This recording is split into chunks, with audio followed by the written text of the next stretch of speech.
Sadhguru recently told the world, If AI is the new God, I have no problem. he said this in front of millions of people, and for a lot of them, he is an authority. His argument is that the word God in India doesn't refer to a singular being, but rather a form of God making. In this country, in this civilization, new God is never a problem. We saw them as entities. We know how to make shapes and forms, energize them in such a way they become a new possibility. Sadhguru believes that the real challenge lies not in the technology itself, but in how we as human beings choose to use it. He argues that with AI handling logical tasks, we can focus on cultivating uniquely human qualities like joy, love, bliss, and creativity. But what if there is a serious flaw in this idea? What if this seemingly harmless thought is actually a ticking time bomb for our species? Today I'm going to use the powerful arguments from Gregg Braden's book Pure Human to show why this seemingly innocent statement is a far greater threat to our very existence. Gregg Braden is a scientist and pioneer in the emerging paradigm bridging science, social policy, and human potential. He has been invited to speak to the United Nations as well as the US military. To understand why Sadhguru's statement is so dangerous, we have to challenge a fundamental assumption about ourselves. The modern scientific story, the one we've been taught since childhood, tells us we are a flawed species, a product of random mutations and lucky biology. It's a story that makes us feel weak, vulnerable, and in need of a savior to fix our imperfections. This savior can be seen in our history as a savior through the religions, a savior through the politicians, and that's where the idea of AI now as a savior, as a god becomes so seductive. Gregg Braden in his book Pure Human argues that this is a dangerous narrative that's been carefully engineered to lead us down a specific path. He says we are not a result of random luck. In fact, our existence is a deliberate act of creation. His work reveals a stunning discovery in our very own DNA. Scientists say when the odds of something occurring are 1 in 10 to the 400th power, that is considered impossible. So we go down to 7-Eleven and get a lottery ticket, and they say 1 in 10 to the 400th, you might as well forget it. But the odds of that happening are 1 in 10 to the 600th. So if 1 in 10 to the 400th is impossible, 1 in 10 to the 600th means it's more than impossible that we are the product of random processes, lucky biology. That there is, and as a scientist, I have to say the evidence supports, not just suggests, it supports there's an intentionality underlying our existence. That intentionality may be the link to the beings from other worlds. The point, higher intelligence intervened. And we know this. Now, I want to be really clear. As a geologist, I believe in evolution. So I'm not anti-evolution. I've seen it in the fossil record when I did my field work. I saw it for plants, insects, animals. Darwin's theory of evolution breaks down when it comes to humans. We showed up mysteriously 200,000 years ago, and we don't know where we came from. Which leads us to the first core truth. We were intentionally created with extraordinary abilities. Our intuition, empathy, and capacity for self-healing are not flaws to be fixed by technology.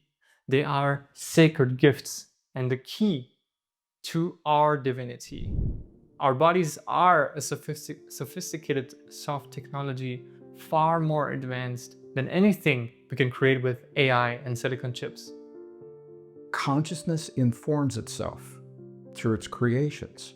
The technology that we're building in the world around us is reminding us that we are that technology, that within us we have the capabilities as what we now call soft technology, not computer chips and chemicals in the blood and wires under the skin.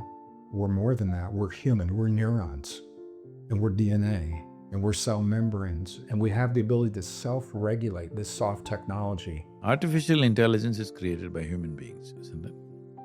Yes. Then how did it become more intelligent than me? Read more books. No. See, everything that's man-made here in this world came out of human intelligence. And it's still not a full expression of our intelligence, still there are many, many more things we can do. You are thinking mind means, intelligence means just intellectual process. Because of that, you think the phone is smarter than you. Because it has better memory and it has better computing process. Memory is the fundamental ingredient for all technology. Memory is not useless, memory is useful. But if you do not know how to keep it aside, that becomes your biggest bondage, because life becomes repetitive. When you're repetitive, you cannot be receptive. The negative terminology for memory is brainwashing or conditioning, or it's a kind of internal hypnosis. What you call as karma is just memory on different levels of life. When you carry a certain volume of memory within you, life becomes repetitive, automatic. All the sense of being human, all the possibilities of being spontaneous, all the possibility of exploring new terrain in one's life gets obliterated because of memory. So the process of what you call as spiritual is not a psychological process. Your memory has nothing to do with it. It's a life process, it's an existential process. This can only happen if you allow yourself to be just a piece of life that you are. So then what is the truth? The truth is we are not a flawed species, in need of a digital god to save us. We are an advanced, beautiful and deliberate creation with an incredible soft technology already built within us. Our capacity for love, joy, empathy and creativity is not a bug that needs to be fixed. It is a feature, an upgrade to be celebrated. And this is where our journey begins. The choice is yours to make. Will you trade your divine limitless potential for the convenience and efficiency of a world defined by a powerful few? Or will you choose to awaken the extraordinary power that has always been yours? Don't let them tell you what to believe. Don't let me tell you what to believe. Don't fall for the narrative that you are helpless in the face of this progress. Just ask yourself.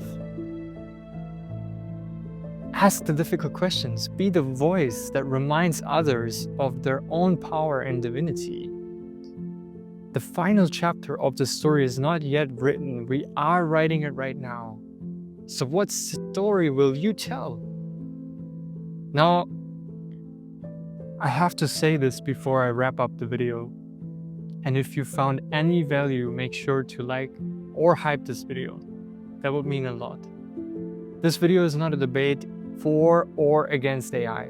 AI is a tremendous tool with tremendous opportunities.